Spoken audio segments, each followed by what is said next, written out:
آج جو مجھے موضوع دیا گیا ہے اس کے لیے میں نے سورہ اعراف کی آیت نمبر 157 کا آخری ٹکڑا جو ہے وہ آپ کو سنایا ہے۔ اس کا ایک پس منظر ہے وہ جان لیجیے۔ آپ کو معلوم ہے کہ جب حضرت موسیٰ بنی اسرائیل کو لے کر مصر سے نکلے ہیں، اس کے بعد مرحلہ آیا کہ اللہ تعالیٰ نے حضرت موسیٰ کو کوہ طور پر طلب فرمایا تورات عطا کرنے کے لیے۔ ان کی غیر حاضری میں ایک فتنہ کھڑا ہوا اور کچھ لوگوں نے ایک بچڑا بنا کر اس کی پرستش شروع کر دی بنی اسرائیل میں سے، سامری کا بنایا ہوا بچڑا۔ جب حضرت موسیٰ واپس آئے انہوں نے یہ دیکھا تو بہت غضبناک ہوئے، اور پھر اللہ تعالیٰ کے حکم سے فیصلہ ہوا کہ 12 قبیلوں میں سے جن لوگوں نے بھی یہ شرک کیا ہے ان کو انہی قبیلوں کے لوگ خود قتل کریں۔ کئی ہزار اسرائیلی قتل ہوئے۔ یہ بہت بڑا یوں سمجھیے کہ پرج ہوا ہے اس قوم کے اندر۔ اس کے بعد پھر مزید اللہ تعالیٰ کی خدمت میں استغفار کے لیے حضرت موسیٰ علیہ السلام اپنے 70 بڑے بڑے سردار جو تھے 12 قبیلوں کے ان کو لے کر حاضر ہوئے۔ وہاں انہوں نے استغفار کیا اور ایک دعا کی، پروردگار وَاكْتُبْ لَنَا حَسَنَةً فِي الدُّنْيَا وَالْآخِرَةِ، ہمارے لیے نیکی کا اندراج کر دے دنیا میں بھی آخرت میں بھی۔ جواب ملا اللہ تعالیٰ کی طرف سے، دیکھو عذاب تو میں جس کو چاہوں گا دوں گا، اور ویسے میری رحمت ہر شے کے ساتھ موجود ہے، ہر شے کا وجود میری رحمت سے ہے، لیکن ایک میری خاص رحمت ہے جو میں لکھ رکھوں گا ان لوگوں کے لیے جو میرے نبی امی آخری رسول ان پر ایمان لائیں گے صلی اللہ علیہ وسلم۔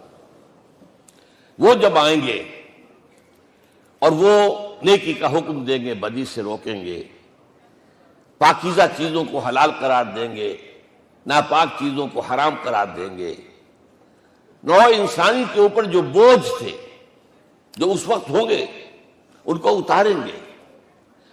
وہ جب آئیں گے تو جو لوگ فالذین آمنوا بہ نمبر 1، وعزروہ نمبر 2، ونصروہ نمبر 3، واتبعوا النور الذی انزل معہ اولئک هم المفلحون، جو لوگ ان پر ایمان لائیں گے ان کی تعظیم اور توقیر کریں گے، ان کی مدد کریں گے، اور جو نور ان کے ساتھ نازل کیا جائے گا یعنی قرآن، اس کی پیروی کریں گے، وہ ہوں گے جو فلاح پانے والے ہوں گے، میری خصوصی رحمت سے حصہ ان کو ملے گا۔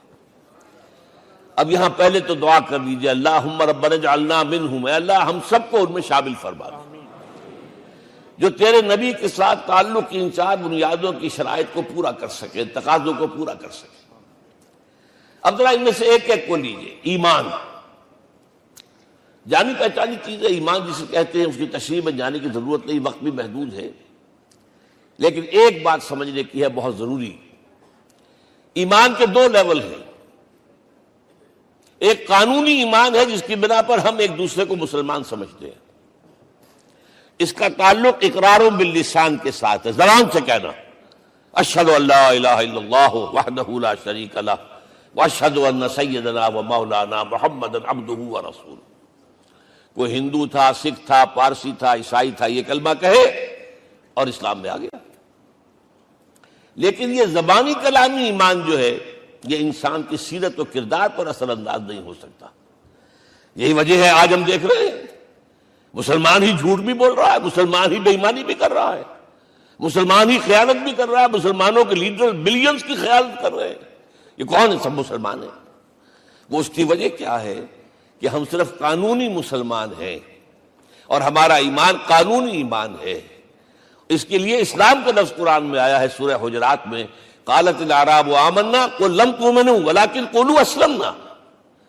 اے نبی یہ بدو کہہ رہے ہیں ہم ایمان لے آئے، ان سے فرما دیجئے تم ہرگز ایمان نہیں لائے ہو، یوں کہو کہ ہم مسلمان ہو گئے ہیں۔ ولما يدخل الایمان فی قلوبکم، ابھی تک ایمان تمہارے دلوں میں داخل نہیں ہوا۔ بہرحال اللہ کا شکر ہے اس نے ہمیں مسلمانوں میں پیدا کر دیا، ورنہ ہم میں سے کتنے ہوتے اگر کہیں اور پیدا ہو گئے ہوتے تو نعمت اسلام سے بھی ہم بہرہور ہو سکتے، کیا کہہ سکتے۔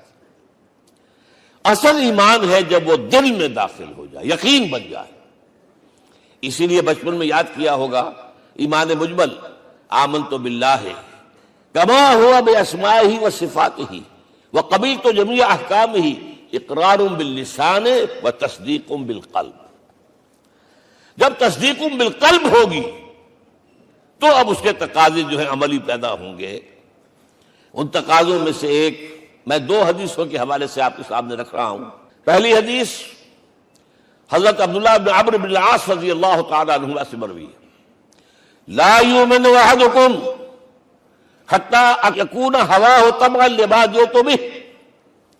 دیکھو تم میں سے کوئی شخص مومن نہیں ہو سکتا جب تک کہ اس کی خواہش نفس تابع نہ ہو جائے اس شریعت کے، اس قانون کے، اس ہدایت کے جو میں لے کر آیا ہوں۔ اگر عملاً تابع نہیں ہوئے تو حقیقتاً مومن نہیں ہو۔ دل میں جھانکو، Do I really believe that Muhammad is the Prophet of Allah? Do I really believe that Quran is the word of God? کبھی جھانکیے گا اندر، جواب ملے گا صحیح آپ کو۔ کیا کنوکشن ہے؟ کنوکشن ہو اور پھر حضور کی پیروی نہ ہو، حضور کے احکام کی پابندی نہ ہو، اللہ کے قوانین کی پابندی نہ ہو، کیسے ممکن ہے؟ حضور تو فرماتے صلی اللہ علیہ وسلم ایک ایسی بد اخلاقی اور کج خلقی پر صرف اسے کوئی گناہ کبیرہ بھی نہیں کہیں گے۔ فرمایا ایک مرتبہ واللہ لا یؤمن واللہ لا یؤمن واللہ لا یؤمن، خدا کی قسم فلاں شخص مومن نہیں ہے، خدا کی قسم فلاں شخص مومن نہیں ہے، خدا کی قسم فلاں شخص مومن نہیں۔ صحابہ کانپ گئے، کون بدبخت ہے جس کے بارے میں فرمایا جا رہا؟ پوچھا گیا من یا رسول اللہ؟ جواب سنیے اور اپنے غریب حالوں میں جھانکیے۔ وہ شخص الذی لا یامن جارہ بوائقہ، وہ شخص جس کی شرارتوں کی وجہ سے اس کا پڑوسی چین میں نہیں ہے، امن میں نہیں ہے، وہ مومن نہیں ہے، خدا کی قسم نہیں ہے، خدا کی قسم نہیں ہے۔ کیسے علیحدہ کر لیں گے اس ایمان کو اعمال سے اور ایمان کو اخلاق سے؟ آگے چلیے، وہ جو حدیث حضرت ابو ہریرہ سے، اور یہ متفق علیہ، صرف بخاری کی نہیں ہے، بخاری جمع مسلم، لا یؤمن احدکم حتی اکون احب الیہ من والدہ وولدہ والناس اجمعین۔ تم میں سے کوئی شخص مومن نہیں ہو سکتا جب تک کہ میں اسے محبوب تر نہ ہو جاؤں، اپنے باپ سے بھی، اپنے بیٹے سے بھی، اور تمام انسانوں سے۔ جھانک لیجئے دل میں، صورتحال یہ ہے یا نہیں ہے؟ کیوں محبوب ہو جائیں؟ اس لیے کہ آپ کے ذریعے ہدایت ملی ہے، آپ کے ذریعے ہم اللہ سے جڑے ہیں، اور آپ کو معلوم ہے دنیا میں کوئی شے ہدایت نہیں، نعمت نہیں ہے جب تک کہ نعمت ہدایت نہ ہو۔ اگر صحت اچھی ہے، ہدایت نہیں ہے، تو بدماشیاں کریں گے، کیا کریں گے؟ آپ کو معلوم ہے صحت اچھی جو ہے کہ جا کے کھپے گی اگر ہدایت نہیں ہے۔ اگر دولت ہے، ہدایت نہیں، کیا کریں؟ گلچھرے اڑائیں گے، عیاشیاں کریں گے، لوگوں پر اپنی دولت کا روب گانٹیں گے۔ اولاد ہے، ہدایت نہیں ہے، یہ اولاد سہان روح بھی بن جائے گی کہیں آپ کے لیے۔ کوئی شے نعمت نہیں ہے جب تک کہ نعمت ہدایت نہ ہو، اور ہدایت ہمیں ملی محمد الرسول اللہ صلی اللہ علیہ وسلم کے ذریعے۔ تو آپ سے بڑھ کر محبوب کون ہوگا؟ اس کے ضمن میں ایک بڑا پیارا واقعہ آتا ہے۔ حضرت عمر سے پوچھتے ہیں حضور ایک مرتبہ، عمر تمہیں مجھ سے کتنی محبت ہے؟ اندازہ کیجئے کہ اس قدر اپنائیت کسی سے ہوتی ہے تب یہ سوال ہوتا ہے، عمر تمہیں مجھ سے کتنی محبت ہے؟ عرض کیا حضور مجھے آپ دنیا کے ہر انسان سے زیادہ محبوب ہیں۔ فرمایا اور اپنی جان سے؟ ذرا سا توقف کیا، دل میں جھانکا، ہاں حضور اب میں یہ بھی کہتا ہوں کہ میری جان سے بھی زیادہ عزیز ہے مجھے۔ آپ نے فرمایا الان عمر اب پہنچے ہو جو مقام ہے، اب درکار ہے، جو مطلوب ہے۔ تو محبت اس درجے کی، اطاعت اس درجے کی اگر نہیں ہے تو ایمان نہیں ہے۔ ہاں قانونی ایمان ہے، اب مسلمان ہے، اللہ کا شکر ہے، بہت بڑا فضل ہے۔ اب اگلے بات پر آئیے، الضروح، ان کی توقیر، ان کی تعظیم کرے۔ یہ تعظیم کس درجے میں؟ اب وقت بہت کم ہے، میں صرف آپ کو سورہ حجرات سے مثال دے رہا ہوں. فرمایا گیا یا ایھا الذین آمنوا لا ترفعوا اصواتکم فوق صوت النبی ولا تجهروا له بالقول كجهر بعضكم لبعض ان تحبط اعمالكم وانتم لا تشعرون.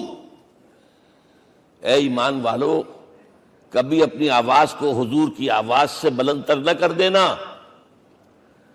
کبھی جس طرح بلند آواز سے ایک دوسرے سے بات کرتے ہو ایسے نہ کر بیٹھنا، مبادا تمہارے سارے اعمال حق ہو جائیں اور تمہیں پتہ بھی نہ چلے.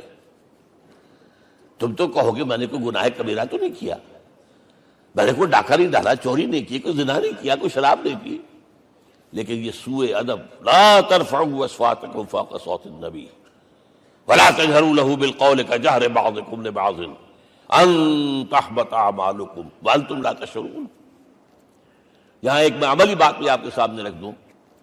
صحابہ کے بارے میں تو بات سمجھ میں آ گئی کہ اپنی آوازیں پست رکھیں. ہم کیسے کریں؟ ہمارا ایک طرز عمل ہونا چاہیے. اگر کسی گفتگو میں کوئی شخص کہ حضور نے یہ فرمایا ہے، کبھی یہ نہ کہے میں نہیں مانتا.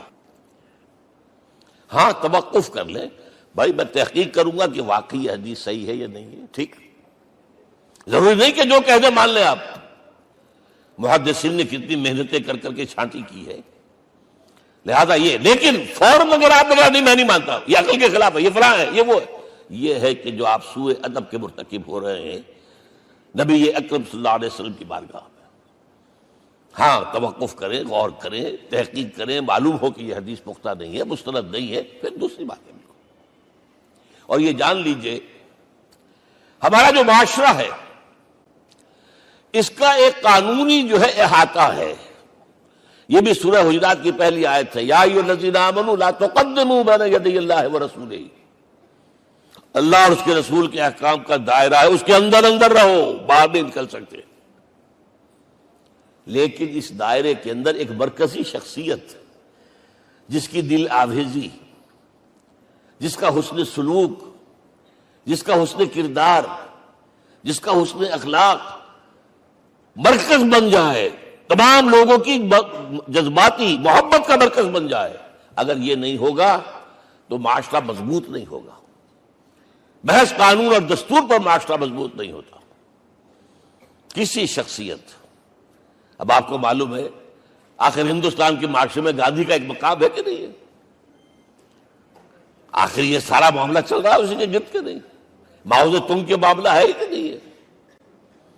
یہ سارا معاملہ دنیا میں عام لوگ کہہ دیتے، ریشنلسٹ لوگ، کہ ان چیزوں کی کیا ضرورت ہے؟ بھائی قانون دیکھنا چاہیے، دستور دیکھنا چاہیے، حکم دیکھنا نہیں. بھائی جذباتی وابستگی کہ ایک ہستی تو ایسی ہو کہ جس کے کچھ کہنے پر فوراً زبانیں بند ہو جائیں. اور اس کا نقشہ میں سعودی عرب میں دیکھتا ہوں، اگر وہاں کے دو بدو لڑ رہے ہوں سخت اور ایک دوسرے کو کھانے کو دوڑ رہے ہوں، کوئی شخص کہتے صلی علی النبی، فوراً خاموش. معلوم ہوتا ہے آگ کے اوپر کسی نے پانی ڈال دیا، خاموش، صلی علی النبی، صرف یہ کہنے سے. یہ جذباتی وابستگی اگر محمد سے نہیں ہے صلی اللہ علیہ وسلم تو آپ کا معاشرہ کبھی مضبوط نہیں ہوگا. یہ مرکزی شخصیت، یہ مرکز ہے. اسی لیے ان کے احترام کا یہ درجہ ہے، کیونکہ اس سے کیا ہوگا؟ تمہارا شیرازہ بکھر جائے گا. اگر ان کے ساتھ جذباتی محبت نہیں ہوگی تمہارا شیرازہ بکھر جائے گا. یہ آیا معاملہ. اب میں آپ کو بتانا چاہتا ہوں تہذیب. ہمارے ہاں اصل میں بدقسمتی سے ہم سیرت کی تقریریں کرتے ہیں، حضور کی عظمت بیان کرنے کی کوشش کرتے ہیں. کچھ لوگ تو خیر حضور کی زلفیں ہیں، حضور کی آنکھیں ہیں، حضور کی کملی ہے، حضور کا سایہ نہیں تھا وغیرہ، یہ باتیں اپنی جگہ ہیں، ہر چیز ٹھیک ہے. لیکن یہ جان لیجئے حضور کی اصل عظمت ایک نبی اور رسول کی حیثیت سے ہے، اور وہ شے وہ ہے جہاں جبرائیل کے بھی پر جل رہے ہیں. اس کی حقیقت کون جانتا ہے؟ میں ایک مثال دے رہا ہوں آپ کو کہ حضور 100 میں مثال رکھا کرتے تھے. آج روزہ رکھا، شام کو افطار نہیں کیا، وہ رات کو چل رہا ہے روزہ، اگلے روز پھر وہ کنٹینیو کر رہا ہے شام تک. 2 دن کا 100 میں مثال، 3 دن کا بھی رکھتے تھے. صحابہ نے اجازت چاہی، حضور ہمیں بھی اجازت دے دیں. نہیں، آج کے حضور آپ تو رکھتے ہیں، ہمیں منع کرتے ہیں۔ اب سنیے، ایکم مثلی، تمہیں سے کون ہے مجھ جیسا؟ ابھی تو عند ربی، میں تو اپنے رب کے پاس رات گزارتا ہوں۔ ہوا یطعمنی ویسقین، وہ مجھے کھلاتا اور پلاتا ہے۔ کیا سمجھیں گے ہم؟ کیا ہماری سمجھ میں آئے گا؟ یہ معاملہ نبوت کے جو اسرار و رموز ہیں، ان کا جو مقام اور مرتبہ ہے، وہ کوئی نبی پہچان سکتا، غیر نبی تو پہچان ہی نہیں سکتا۔ ایک ڈاکٹر کا کیا مقام ہے اپنے فن میں، وہ کوئی ڈاکٹر ہی سمجھ سکے گا نا، غیر ڈاکٹر کہاں سمجھے گا؟ اور حقیقت میں وہی سمجھے گا جو اس سے بھی اوپر کا ڈاکٹر ہے، نیچے والا تو نہیں سمجھ سکتا۔ جو کمتر ہے وہ تو صرف اوپر دیکھے گا، اللہ اللہ خیر صلی اللہ۔ جو اوپر ہے اور ظاہر ہے محمد سے اوپر کوئی نہیں صلی اللہ علیہ وسلم۔ یہی وجہ ہے، دیکھیے شیخ سعدی کو کیا کہنا پڑا، یا صاحب الجمال و یا سید البشر من وجهك المرير قد نور القمر لا يمكن الثناء كما كان حقه بعد از خدا بزرگ توئی قصہ مختصر۔ اے محمد صلی اللہ علیہ وسلم، آپ کی ثنا جیسے کہ حق ہے ہو ہی نہیں سکتی۔ غالب اس سے بھی آگے گیا ہے، میں بات ابھی آپ کو سناتا ہوں شعر اس کا۔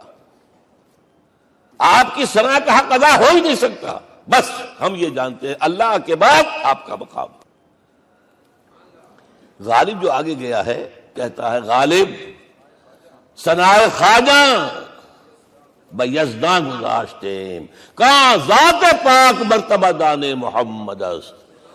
اے غالب، ہم نے تو حضور کی ثنا تو اللہ کے حوالے کر دی ہے، اس لیے کہ وہی ذات پاک جانتا ہے مرتبہ محمد کا کیا ہے صلی اللہ علیہ وسلم۔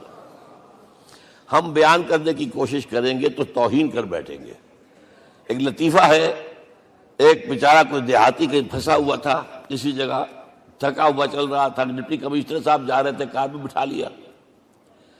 اب اس نے کہا، پتر تینوں اللہ پٹواری کرے۔ اب اس غریب کے جو ہے اس کے ذہن میں تو پٹواری سے اوپر تو کچھ ہے ہی نہیں، اس کے قلم سے جو ہے ادھر کا انتقال ادھر ہو گیا، ادھر کی ادھر چلی گئی۔ تو ڈی سی کو وہ تعریف کر رہا ہے، اپنے سمجھ کے مطابق پٹواری کرے، تو ہم کہیں پٹواری والا معاملہ نہ کریں۔ ہاں، ایک پہلو ایسا ہے جس کے حوالے سے حضور کی عظمت ہماری سمجھ میں آئے گی۔ حضور ایک انسان کی حیثیت سے کیا تھے، ایک باپ کی حیثیت سے آپ کا کیا طرز عمل تھا۔ ذرا یاد کیجئے، جگر گوشہ رسول حضرت فاطمہ بطول رضی اللہ تعالیٰ عنہ، وہ حاضر ہوتی ہے، ابا جان دیکھیے چکی پیس پیس کر یہ گھٹے پڑ گئے میرے ہاتھ میں، یہ کنویں سے پانی لاتی ہوں، مشکیزیں کہ یہاں پر بندیاں پڑ گئی۔ حضور اب تو عام لوگوں پر بھی آسانیاں ہیں، لوگوں کے ہاں غلام آ گئے ہیں، کنیزیں آ گئی ہیں، مال و دولت آ گئی ہے، مجھے بھی کوئی غلام کنیز عطا ہو جائے۔ اور آپ کو معلوم ہے یہ لخت جگر نور چشم محمد کی سب سے پیاری بیٹی صلی اللہ علیہ وسلم، کوئی شک نہیں اس میں، فاطمہ، کیا بیتی ہوگی حضور کے قلب پر۔ لیکن فرمایا، کیا بیٹی، یہ دنیا کی چیزیں ہمارے لیے نہیں ہیں، میں تمہیں اس سے بہتر شے دیتا ہوں۔ تسبیح فاطمہ ہر نماز کے بعد 33 مرتبہ سبحان اللہ، 33 مرتبہ الحمدللہ، 33 مرتبہ اللہ اکبر کہہ لیا کرو۔ لیکن سوچ لیجئے دل پر کیا گزری ہوگی صلی اللہ علیہ وسلم۔ حضرت عائشہ سے پوچھئے، حضرت خدیجہ سے پوچھئے، حضور کیسے شوہر تھے؟ آپ سے زیادہ خواتین کے حق میں نرم، گھر کے کام کا جھاڑو دے رہے ہیں، کپڑے جو ہے بوسیدہ انہیں سی رہے، گھر میں بیٹھے ہوئے یہ کام کرتے تھے۔ بہرحال ایک بات میں آپ سے عرض کروں، آپ انسان کی جس حیثیت کا بھی ذہن میں تصور کریں گے وہ ساری حیثیتیں محمد میں موجود ہیں صلی اللہ علیہ وسلم۔ محمد حاکم کی حیثیت سے بھی ہیں، محمد سپہ سالار کی حیثیت سے بھی ہیں، محمد قاضی القضات بھی ہیں، محمد ہیڈ آف دی اسٹیٹ بھی ہیں، محمد بیویوں والے بھی ہیں، اولاد والے بھی ہیں، محمد 5 وقتہ امام بھی ہیں، جمعے کے خطیب بھی ہیں، مدرس قرآن بھی ہیں، مربی بھی ہیں، مزکی بھی ہیں، اور ہر میدان میں بلند ترین مقام۔ کوئی ایسی جامع شخصیت ملے گی؟ ہمارے ہاں تو حال یہ ہے کہ جو خطیب صاحب ہوتے ہیں وہ 5 وقتہ نماز کیسے پڑھا سکتے ہیں؟ ان کا تو اونچا مقام ہے۔ 5 وقتہ نماز کے لیے تو علیحدہ چاہیے امام آپ کو، اور وہاں بھی ایک امام سینئر ہوگا، وہ عشاء مغرب اور فجر پڑھائے گا، ایک جونیئر ہوگا بیچارہ، وہ جو خاموش نماز ہے وہ پڑھائے گا۔ 5 وقتہ نماز پڑھا رہے ہیں محمد صلی اللہ علیہ وسلم، اور خطیب بھی وہی ہے، مربی بھی وہی ہے، مزکی بھی وہی ہے۔ ہمارے ہاں جو لوگ تزکیہ نفس کے میدان میں ہیں وہ پھر جماعت کبھی نہیں کراتے، کبھی نہیں دیکھا ہوگا آپ نے کسی صاحب کو کراتے ہوئے۔ یہ جامعیت جو ہے، جامعیت کبریٰ۔ میں صرف ایک بات کہا کرتا ہوں، ایک اعتبار سے حضور کا اسوہ نامکمل ہے۔ آپ مجھے سوء ادب کا مرتکب نہ قرار دے دیں، اسوہ کیا ہے؟ عورت کے لیے اس کی اپنی نسوانی زندگی کے لیے اسوہ آپ میں نہیں ہے۔ آخر نصف انسانیت ہے، اسے بھی اسوہ چاہیے۔ یہ ہے جس کی وجہ سے حضور نے شادیاں کی ہیں زیادہ۔ خواتین کے لیے اسوہ حضور کے ازواج مطہرات ہیں، اور ان میں سب سے بڑھ کر جو بالکل یوں سمجھیے کہ آغاز کے اندر نوجوانی میں آ گئی ہیں حضور کی خدمت میں، نہایت ذہین و فطین، انہوں نے پھر عورت کی زندگی کے لیے حضور کا جو طرز عمل تھا وہ انہوں نے بیان کیا نا۔ اس لیے سورہ احزاب کے اندر اس کا تذکرہ ہے، جہاں یہ آتا ہے لقد کان لکم فی رسول اللہ اسوۃ حسنہ، وہیں پر یا نساء النبی لستن کاحد من النساء، اے نبی کی بیویوں تم عام عورتوں کے مانند نہیں ہو، تمہیں تو اسوہ بننا ہے امت کے لیے۔ اب اس سے اگلا قدم میں بڑھا رہا ہوں آگے، اور اس کے ساتھ جڑ جائے گی تیسری بات۔ تیسری بات کیا ہے؟ وَنَصَرُوهُ، اس کی مدد کریں صلی اللہ علیہ وسلم۔ پہلی بات تو یہ نوٹ کیجئے، حضور انتہائی غیور انسان تھے، انتہائی غیور۔ یہ کہا جاتا ہے کہ اگر حضور گھوڑے اس میں سوار ہوتے تھے اونٹ پر، اور آپ کا کوڑا نیچے گر گیا، تو آپ یہ کسی سے نہیں کہتے تھے کہ ذرا یہ میرا کوڑا مجھے پکڑا دینا، یہ بھی گوارا نہیں تھا۔ آپ اونٹ بٹھا کر نیچے اتر کر اپنا کوڑا خود اٹھاتے تھے۔ کسی سے اپنے ذاتی کام کے لیے کوئی مدد مانگنا امکان ہی نہیں۔ بلکہ ایک واقعہ تو وہ ہے جب بھی میں تذکرہ کرتا ہوں میری آنکھوں میں آنسو آ جاتے ہیں۔ یہ ہجرت کے وقت کا واقعہ ہے۔ آپ کو معلوم ہے حضور نے تمام مسلمانوں کو مکے سے جانے کی اجازت دے دی، چلے جاؤ مدینے، چلے جاؤ مدینے، آپ خود تھے موجود، اس لیے کہ رسول اپنے مقام کو نہیں چھوڑ سکتا وداؤٹ ایکسپریس پرمیشن فرام اللہ سبحانہ و تعالی۔ اب حضرت ابوبکر پوچھ رہے ہیں حضور اجازت آ گئی؟ نہیں آئی، آ گئی نہیں آئی، دن گزر رہے ہیں۔ حضرت عائشہ کی روایت ہے ایک روز ہم نے دیکھا دوپہر کے وقت آ رہے ہیں حضور، کپڑے سے اپنا سر جو ہے ڈھانپا ہوا ہے۔ عرب میں دوپہر کے وقت وزٹ کرنا جو ہے یہ ان کے خلاف دستور ہے، ان کی تہذیب کے خلاف ہے، یہ قیلولے کا وقت ہوتا۔ تو حیران ہوئے، آتے ہی فرمایا ابوبکر ہجرت کی اجازت ہو گئی۔ اب انتہائی خوشی سے اور بڑی امید میں کہ بڑی شاباش ملے گی، حضرت ابوبکر فرماتے ہیں، عرض کرتے ہیں حضور میں نے 2 اونٹیاں تیار کر رکھی ہیں، خوب کھلا پلا کے انہیں فرما کیا ہوا ہے، یہ ہجرت میں ہمارے کام آئے گی۔ حضور تھوڑا سا توقع فرماتے ہیں، پھر کہتے ہیں اچھا ٹھیک ہے، ایک میں استعمال کروں گا لیکن میں اس کی قیمت ادا کروں گا۔ حضرت ابوبکر رو پڑے، حضور مجھ سے یہ مغایرت، سائے کے تراب کے ساتھ رہنے والا، اس سے یہ مغایرت، ذرا سے اشارے پر اپنی کم سن بیٹی پیش کر دی نکاح کے اندر، اس سے یہ مغایرت، رو پڑے۔ لیکن حضور کی اپنی غیرت تھی، میں قیمت دوں گا۔ اب بتائیے مدد کا کے لیے درکار تھی؟ مدد تھی ان کے مشن کے لیے۔ مشن 2 حصوں میں تھا، اس کو جانیے، آج کچھ علمی باتیں آ رہی ہیں۔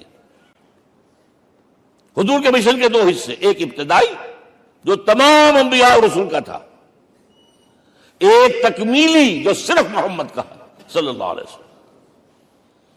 ابتدائی کیا ہے؟ اللہ کی طرف دعوت، تبلیغ۔ جو دعوت قبول کر لیں ان کے لیے بشارت، بشیر کہ تمہارے لیے آخرت میں جنت ہے، نعمتیں ہیں۔ رد کر دیں ان کے لیے نذیر، خبردار کرنے والے، جہنم کے لیے تیاری کر لو۔ داعی اللہ، اللہ کی طرف بلانے والے، سراجا منیرا، روشنی کے چراغ۔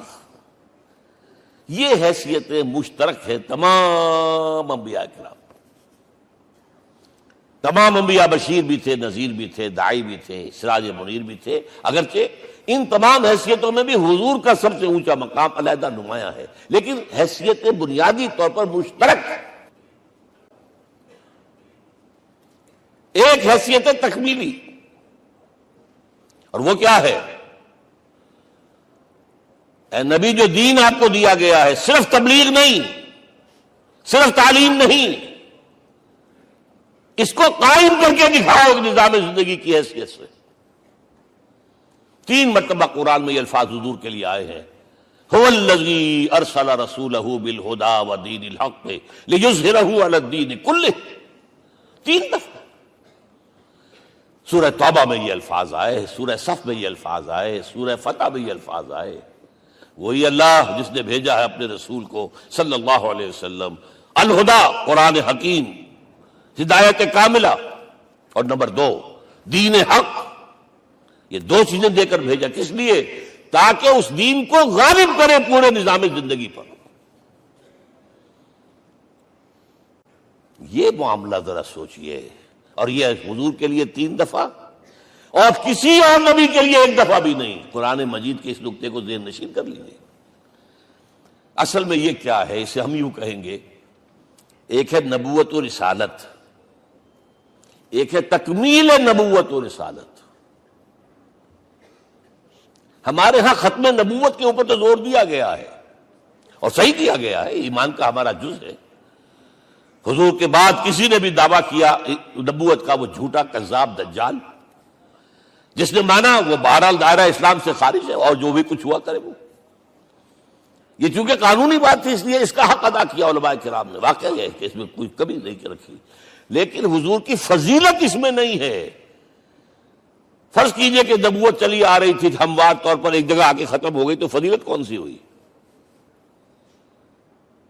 نہیں، نبوت و رسالت تدریجاً ترقی کرتے ہوئے اپنے نقطۂ عروج کو پہنچ کر ختم ہوئی، یہ ہے فضیلت۔ اب آپ سوچئے، الہدا دیا گیا حضور کو، تو کیا تورات میں ہدایت نہیں تھی؟ سورہ اعراف کی آیت ہے، سورہ مائدہ کی، انا انزلنا التوراۃ فیہا ھدی ونور، ہم نے نازل کی تھی تورات، اس میں ہدایت بھی تھی، نور بھی تھا۔ ہم مانتے ہیں اللہ کی کتاب تھی۔ وہی فرمایا ہے انجیل فیہا ھدی ونور، اس میں ہدایت بھی تھی، نور بھی تھا۔ پھر یہ الہدا قرآن آیا، یہ کیا ہے؟ ہدایت نے درجہ بدرجہ ترقی کرتے ہوئے قرآن میں آ کر کامل ہو گئی، ہدایت کامل۔ وجہ کیا ہے؟ انسان کا شعور بھی تو درجہ بدرجہ بڑھا ہے۔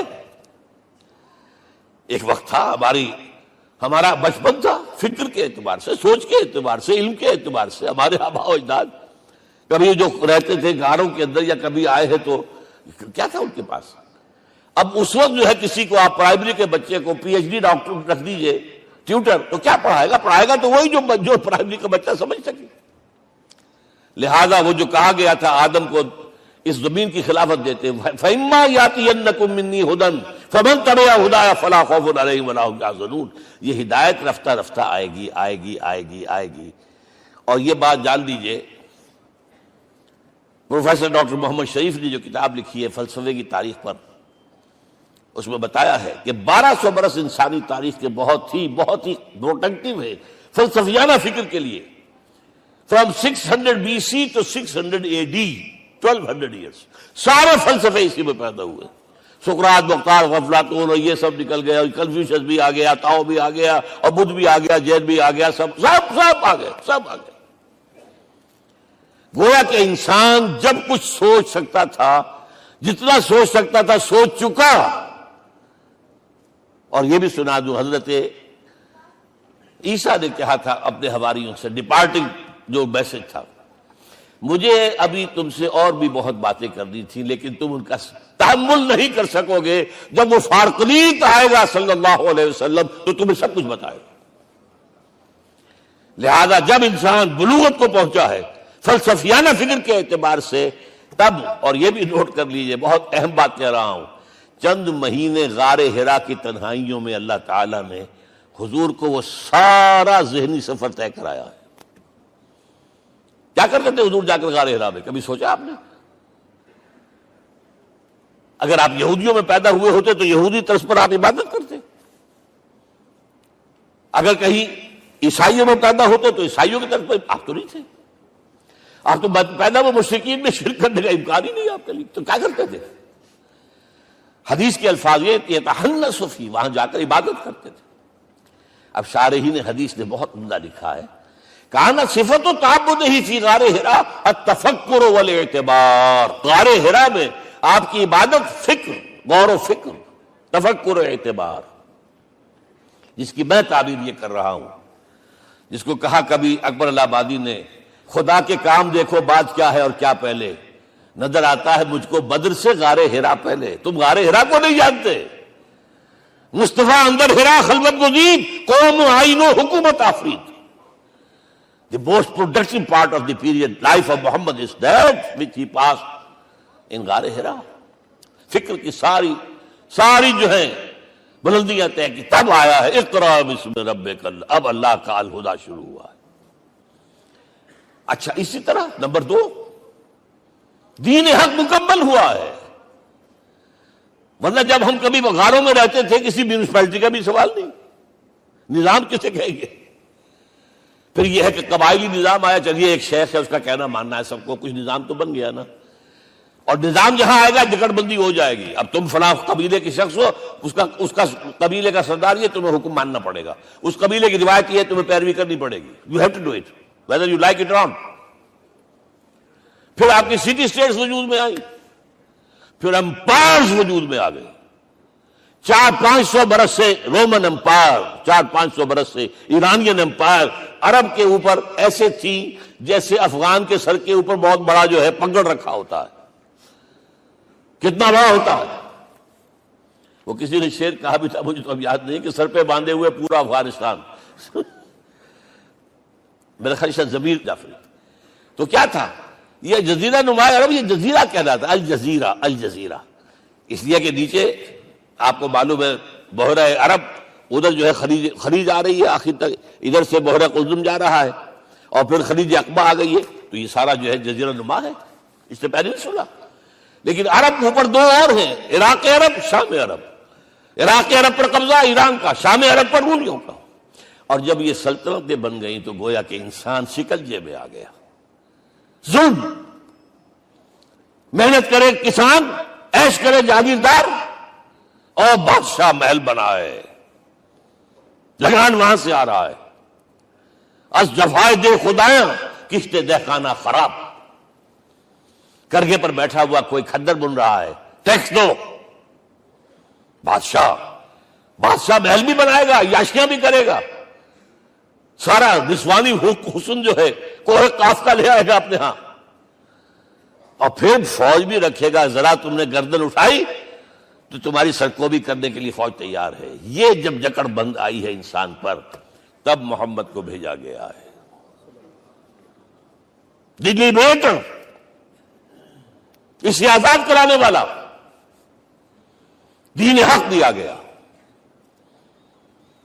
یہ دین حق قرآن مجید میں اسی لیے کہا گیا، یہ میں کہہ رہا ہوں تکمیل رسالت النبوت۔ الیوم اکملت لکم دینکم واتممت علیکم نعمتی ورضیت لکم الاسلام دینا۔ آج میں نے تمہارے لیے تمہارے دین کو کامل کر دیا ہے، یہ مکمل نظام زندگی ہم نے دیا ہے، پہلے تھا ہی نہیں۔ لہذا کسی اور نبی سے یہ نہیں کہا گیا کہ اس کو غالب کرو، میں نے آپ کو بتا دیا کہیں نہیں ہے، نہ نوح، نہ ہود، نہ صالح، نہ ابراہیم، نہ موسیٰ، نہ عیسیٰ، کوئی بھی نہیں۔ اور حضور سے کہا گیا یہ دین اب غالب کرو۔ اگر صرف تم کتاب میں لکھ کر دے جاؤ اور اس کے مثال پیش نہ کر سکو، دنیا کہے گی بہت اچھی شاعری ہے، آج بھی آپ کو معلوم ہے دی ریپبلک کتاب زندہ ہے، لیکن آج تک ایک دن کے لیے بھی وہ نظام کہیں قائم ہوا ہے؟ ہم یہی کہیں گے کہ ٹھیک ہے، یہ جو ہے ایک خواب ہے، اللہ اللہ فرض، اس کے سوا کیا یوٹوپیا ہے؟ اس نظام کو قائم کر کے دکھاؤ۔ اب آپ اس کو اینالائز کر لیجئے، اچھی طرح سمجھ لیجئے۔ It was the revolutionary role which was assigned to محمد صلی اللہ علیہ وسلم۔ نظام کو بدلنا، اسی کا نام تو انقلاب ہے۔ انقلاب کسے کہتے ہیں؟ دنیا میں دو نظام ایک جگہ نہیں ہو سکتے، مذہب 100 بھی ہو سکتے ایک جگہ۔ مذہب لمیٹڈ ہے، آپ کی ذاتی زندگی، آپ کے کچھ عقائد ہیں، کچھ عبادات ہیں، کچھ رسومات ہیں، کچھ سوشل رائٹس ہیں، یہ ہے بس۔ تو یہ تو 100 بھی دے کین کو ایگزسٹ۔ امریکہ میں کتنے ہیں؟ مسلمان گئے مسجدیں بنا لی ہیں، ہندو گئے مندر بنا لیے ہیں، سکھ گئے ہیں ان کے گردوارے بنے ہوئے ہیں، سلوتے یعنی یہودیوں کے عیسائیوں کے تو بے شمار ہے ہی ہے، لیکن ہے ہمہ مذہب۔ لیکن دین تو دو نہیں ہو سکتے، یا ڈیموکریسی ہوگی یا بادشاہت ہوگی، ایک تو دو تو نہیں ہو سکتے، یا کیپٹلزم ہوگا یا سوشلزم ہوگا، دو تو نہیں ہو سکتے، یا تھیوکریسی ہوگی یا ڈیموکریسی ہوگی، دو نہیں ہو سکتے۔ اور یہ بھی آپ کو معلوم ہے دنیا میں کہیں ویکوم نہیں ہے، نظام کے اعتبار سے کبھی نہیں رہا ہے، ہر ایک نظام موجود ہے۔ آپ کوئی دوسرا نظام لانا چاہتے ہیں، پہلے اس کو جڑ سے اکھیڑنا پڑے گا۔ گفت رومی ہر بنائے کوہنا کا آباداں کلند، تو نہ دانی اولاں تعمیر راں ویراں کلند۔ رومی نے کہا ہے کہ دیکھو، اگر کوئی نئی تعمیر تمہیں کرنی ہو تو تم جانتے نہیں ہو پہلے پرانی تعمیر کو گرانا پڑتا ہے، پہلے آپ نظام جڑ سے کھینچ کر پھینکیں گے باہر، تب نظام لائیں گے نا۔ اور یہ ظاہر بات ہے جو نظام بھی ہے اس کے ساتھ ویسٹڈ انٹرسٹ ہے، اس کے ساتھ پریولیج کلاسز ہیں، دے وانٹ اسٹیٹس کو، وہ کوئی تبدیلی نہیں ماننے کو تیار، کیونکہ اسی نظام کی شاخوں پر تو ان کے گھونسلے بنے ہوئے، وہیں سے تو مفادات ان کے وابستہ ہے۔ لہذا نظام جو ہے بدلنے کے لیے جانیں دینی پڑتی ہیں، خون بہانا پڑتا ہے، جان جوکھوں کا کام کرنا پڑتا ہے، اس کے بغیر نظام نہیں بدلتا۔ اور محمد کا رول صلی اللہ علیہ وسلم، یہ ہے وہ عظمت محمد کی جو انسان نے پہچانی ہے۔ میں 3 گواہیاں آپ کے سامنے پیش کر رہا ہوں، 1 from the east, 2 from the west, 3 کئی ملوے ہے۔ یہی لاہور 1920، یہاں ایک بریڈلا ہال ہوتا تھا، اس بریڈلا ہال میں ایم این رائے کی ایک تقریر۔ And who was M N Roy? Personal friend of Lenin, member of the Communist International. He knew what revolution is. اور اس نے ہسٹوریکل رول آف اسلام تقریر کی لاہور کے اندر 1920 میں، اور اس نے کہا تاریخ انسانی کا عظیم ترین انقلاب وہ تھا جو محمد نے برپا کیا صلی اللہ علیہ وسلم۔ میں تو اس کی ذہانت کی داد دیے بغیر نہیں رہا۔ اس نے کہا بعض مورخین یہ جو فتوحات کی ہیں صحابہ کرام نے، ان کو سمجھ بیٹھتے ہیں جیسے اٹیلا نے فتوحات کی ہیں یا چنگیز خان نے کی ہیں یا کسی اور، کہاں یہ، وہاں صرف تباہی آتی تھی۔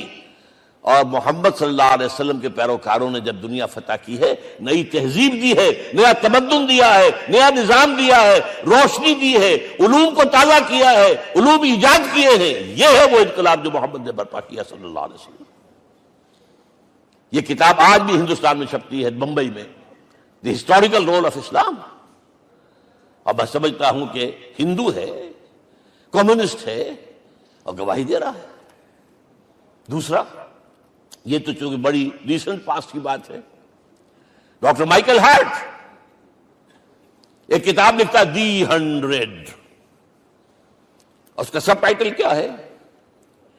A selection and gradation of the 100 most influential personalities of the human race, human history۔ پوری انسانی نسل میں سے ان لوگوں کو چن لو جنہوں نے اس کی تاریخ کے دھارے کے رخ کو موڑا ہو۔ ادھر جا رہا تھا ادھر کر دیا، ادھر جا رہا تھا ادھر کر دیا۔ جن لوگوں نے بھی تاریخ کا دھارا موڑا، پہلے سلیکٹ کر لو، سلیکشن۔ 100 آدمی کا ہم آ گئے، اب گریڈیشن ان میں سب سے زیادہ کس نے کیا؟ اور ٹاپ پر لایا محمد کو صلی اللہ علیہ وسلم. یہ کتاب تو اویلیبل ہے، پڑھیے. اور چونکہ عیسائی ہیں اور حضرت عیسیٰ کو نمبر 3 پر لے گیا، غور کیجئے. نمبر 2 پر لایا نیوٹن کو، بابائے طبیعیات. اور پھر کہتا ہے naturally I owe an explanation. میں عیسائی ہوتے ہوئے I am placing Muhammad at top. How? This is because, یہ لفظ یاد کیجئے، this is because he is the only person supremely successful in both the religious and secular fields. ذہانت، وہ زندگی جو آج تقسیم کر دی گئی ہے، یہ مذہبی زندگی ہے، یہ سیکولر ہے، یہ ریاست ہے، قانون ہے، یہ ہے، اور اس کو الگ رکھو بھائی، مذہب کو الگ رکھو. وہ کہتے ہیں کہ یا تو مجھے ملتا ہے کہ وہ آدمی جو ادھر اونچا ہے تو دوسری طرف نیچا ہے، کچھ بھی نہیں. ادھر اونچا ہے تو ادھر کچھ نہیں. روحانیت میں، دین میں، اخلاق میں عیسیٰ سے اوپر کون جائے گا؟ لیکن حکومت میں، ریاست میں کوئی پدہ بھی نہیں رکھا، زیرو. مذہب کتنا بڑا پیدا کر لیا گوتم بدھ نے، لیکن ریاست، حکومت زیرو. اور بڑے سے بڑے جو ہیں شہنشاہ اور بڑے سے بڑے کانکرس، کوئی چلا آیا ہے. آپ سوچئے جو گریک آ رہا ہے، جو سکندر اعظم کہاں سے چل کر مقدونیہ سے کہاں پہنچ گیا؟ بیاس تک. اٹیلا کہاں سے پہنچ گیا؟ مشرق سے مغرب تک. لیکن مذہب و اخلاق کے اندر زیرو نہیں بلکہ مائنس ویلیو لانی پڑے گی. ایک ہی انسان ہے. آپ کم سے کم give credit to his honesty. ایک ہی انسان، دو ہے ہی نہیں. He is the only person supremely successful in both the religious and the secular fields. اب آئیے تیسری میں گواہی دے رہا ہوں ایک ایسے شخص کی جو ویسے شاتم رسول ہے، گالیاں دی ہیں اس نے، بدترین گالیاں دی، رقیق حملے کی، جیسے رشدی نے کیے ہیں ایسے تسلیمہ نسرین نے کیے ہیں، سب اس طرح کے کیے ہیں. وہ ایچ جی ویلز ہے، فکشن سٹوری رائٹر، ہسٹورین بھی ہے. 2 کتابیں ہیں اس کی تاریخ پر، تاریخ انسانی عالم، short history of the world and concise history of the world. جو رقیق حملے کیے ہیں میں اس کا ذکر نہیں، اس لیے ذکر اس لیے کر دیا کہ معلوم ہے وہ دشمن ہے، دوست نہیں ہے. اگر کسی کا دوست ہوگا تو تعریف کرے گا. وہ دشمن ہے، میں اسٹیبلش کرنا چاہتا ہوں. ہی از انیمی. اور عربی زبان کا ایک مقولہ یہ ہے کہ الفضل ما شہدت بہ الاعداء، فضیلت تو وہ ہوتی ہے جس کی ایک گواہی دشمن دے.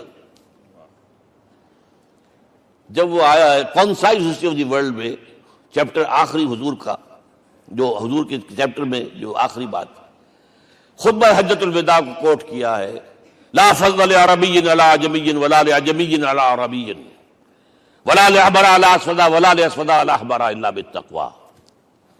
کسی عرب کو کسی عجمی پر کوئی فضیلت نہیں، کسی عجمی کو کسی عرب پر کوئی فضیلت نہیں، کسی گولے کو کسی کارے پر کوئی فضیلت نہیں، اور کسی کالے کو کسی گورے پر کوئی فضیلت نہیں. ہاں تقوی کے ساتھ فضیلت. اب ذرا میرا ایک ایک لفظ نوٹ کیجئے، کیا لکھتا ہے اس پر. Although the sermons of human freedom, fraternity and equality were said before also, and we find a lot of these sermons in Jesus of Nazareth. مسیح ناصری حضرت عیسیٰ علیہ السلام کے ہاں بھی واعظ تو ہمیں بہت ملتے ہیں، but it must be accepted that it was Muhammad sallallahu alaihi wasallam who for the first time in history established a society based on these principles. انسانی حریت، اخوت، مساوات، اس کے واعظ کہنے تو بہت آسان ہے، تقریریں کرنی تو بہت آسان ہے، لیکن ان ویلیوز کو باقاعدہ اسٹیبلش کرنا ایک سوسائٹی میں ماننا پڑتا ہے. یہ اسے دینا پڑا کریڈٹ جو بھی ہے. لیکن ایک بات نوٹ کر لیں، مبادہ کہیں آپ میرے بارے میں سوء ظن ہو جائے، تازہ ایڈیشن جو اب اویلیبل ہے اس میں سے یہ نکال دیے گئے ہیں. آج کے جو ان کے ایڈیٹرز ہیں ان کے حلق سے نیچے نہیں اتر رہے. اتنی بڑی حقیقت. آپ پنجاب لائبریری یا پبلک لائبریری سے جا کے پرانا ایڈیشن لیجئے، concise history of the world کے اندر آپ کو یہ الفاظ مل جائیں گے. Although the sermons of human fraternity, Freedom and equality were said before also. And we have a lot of these sermons in Jesus of Nazareth. But it must be accepted that it was Muhammad sallallahu alaihi wasallam who for the first time in history established a society based on these principles. اب یہ جو mission میں نے آپ کے سامنے رکھا، ایک بنیادی مشن قرآن کی تبلیغ کرو، تبلیغ کرو، تبلیغ کرو، تبلیغ کرو. یا ایھا رسول بلغ ما انزل الیک من ربک وان لم تفعل فما بلغت رسالتہ. نمبر 2، جو دین حق دیا اسے غالب کرو، قائم کرو، نافذ کرو، اس کی مثال پیش کرو دنیا کے سامنے. ان دونوں میں مدد درکار تھی محمد الرسول اللہ کو. جیسے حضرت مسیح نے کہا تھا، وَإِذْ قَالَ عِيسَىٰ ابْنُ مَرْيَمَ لِلْحَوَارِيِّينَ مَنْ أَنصَارِي إِلَى اللَّهِ، کون ہے میرا مددگار اللہ کی راہ میں.